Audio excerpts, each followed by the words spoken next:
So what strategy would you give a business owner that wants to push out a strategy, but they don't have a lot of money? Say they don't have a huge budget, right? Say they have $2,000, $3,000, $4,000 that they want to spend on social media, which is quite a bit. You can reach a ton of people. Mm-hmm.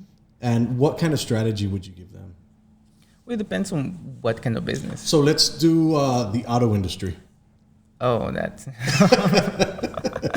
So, you see commercials of a car driving up a hill.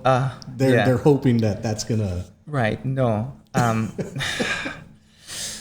The auto industry, I find that a lot of people in the auto industry, they're obsessed about what used to work in the past, and they're very reluctant to translate that into digital.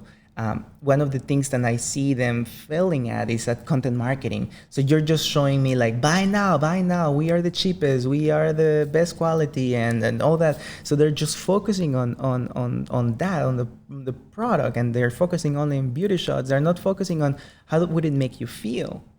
Maybe the higher end production commercials, maybe they are, but in reality, like at least here locally, most of them are just trying to sell you a car. You need to sell an experience.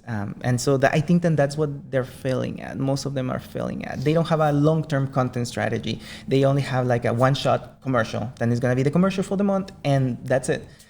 In reality, you need to build that trust with your customers. And so the auto industry, by providing articles, by providing information, tips on how to avoid get tricked by your car's salesman person, like all that, you start building that trust with your audience, and when you build that trust, they're gonna go to you as their source of information, whether it's to buy a car or to find out whether or not the deal that they're getting is a good one or a bad one. I feel like a lot of people don't want to take the time to build that because it's not going to happen in a month. Mm-hmm. It's not going to happen in 3 months. So you build that with the long-term goal of like educating, informing people. And then over time, you literally become the expert in your field. And then 6 months down the line, 8 months down the line, they might consider, because you're the only one that ever talks about that stuff,